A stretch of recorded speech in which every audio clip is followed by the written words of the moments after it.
Congressman Bera, thank you so much for speaking with Voice of America. Glad to be on. Thank you. You were part of a high-level congressional delegation to South Korea led by House Foreign Affairs Committee Chairman Royce. How was the visit? I know that you visited the South Korean President Moon Jae-in. How was the discussion? I'm sure the North Korean nuclear crisis would be the topic of discussion. Absolutely. Led by Chairman Royce, and as the vice-ranking member on the Foreign Affairs Committee, we felt it was very important to visit South Korea at this particular time. One, to reassure the president and South Korean people that there's no distance in our friendship and the alliance between the United States and South Korea. Certainly, members of Congress take the tensions on the peninsula very seriously right now. But we wanted to make sure that President Moon, as well as members of their legislature, understand that our commitment to South Korea is the same as it always has been. What were you hearing from the South Korean officials regarding the North Korean crisis? What would they want U.S. to do to solve this crisis? First, I think the South Korean people, as well as the administration in South Korea, take this crisis very seriously, and I think the mood is different than maybe even a year ago when I was last in South Korea.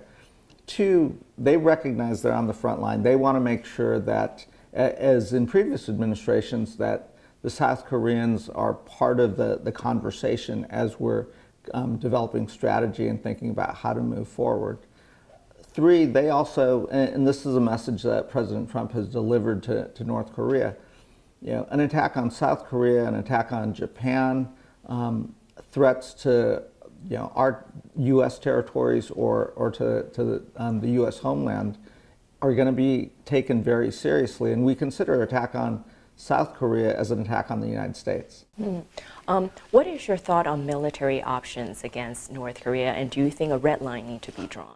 There's no great military options, and that's not our first choice. And the North Koreans should understand that if in a direct military confrontation with the United States, it would be devastating to North Korea. The North Koreans also have to understand that any direct threat to U.S. territory, the U.S. homeland, South Korea, Japan, any of our allies in the region would also be met very swiftly. But the goal here, that's not the first option. We ought to come to the table. I'm not in the business of drawing red lines, but the North Koreans should understand any direct military threat to the United States, to our territories, to our allies in South Korea, Japan, would be met pretty swiftly. What is your thought on the new UN Security Council sanctions imposed on North Korea that is just passed unanimously? I think we wish they would have been a little bit stronger. I know Ambassador Haley did what she could to get stronger sanctions on oil imports to North Korea, as well as freezing some of the assets of Kim Jong-un. That said, I'm glad these are the toughest sanctions that have ever been in place. It does show the UN Security Council is working together in a unanimous way, understanding that North Korea needs to come to the table and find a diplomatic solution. Many people are advocating having even more drastic sanctions against North Korea, putting pressure on North Korea by sanctioning major Chinese financial institutions that may be enabled to help enable Kim Jong-un's illicit activities. What is your thought on sanctioning major Chinese banks? The Chinese banks, some of the Chinese banks continue to provide hard currency to North Korea, which allow them to pay their military, pay their generals, fund their missile program. Those banks need to understand it's not in their interest to continue to allow North Korea to act in a rogue way. They need to join with the rest of the world in getting the North Koreans to the table. So the sanctions that Congress passed in July gives the administration the ability to do secondary sanctions on Chinese banks that continue to do business with North Korea. The hope would be we don't have to use those sanctions, but we've sent a message to the Trump administration that if necessary, if that's what you have to do to dry up the North Koreans' resources to get them to come to the table, then we think the Trump administration should do those secondary sanctions. During this visit to Asia, you also visited Taiwan. How was the visit to Taiwan? What was the purpose? So one, again, to reassure the Taiwanese government that the friendship between the United States and Taiwan is as strong as ever, certainly from the congressional perspective. In addition, Taiwan is a democracy, it's a free market economy, et cetera, and it's important for members of Congress regularly to visit Taiwan to reassure them there. And then on the military-to-military side, that is a strong relationship as well. We had a chance to visit with members of the Taiwanese military, and again, just to reassure them that we're standing with them.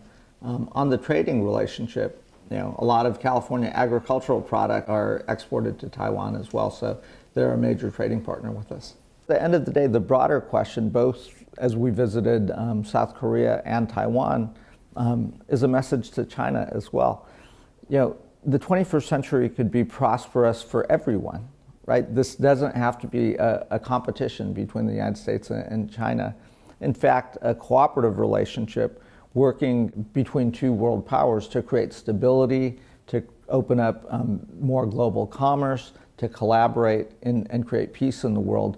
That's the hope that, if China wants to be a world leader in the 21st century, and they very well could be that world leader, let's work together to resolve these conflicts. You are the vice-ranking member of the House Foreign Affairs Committee.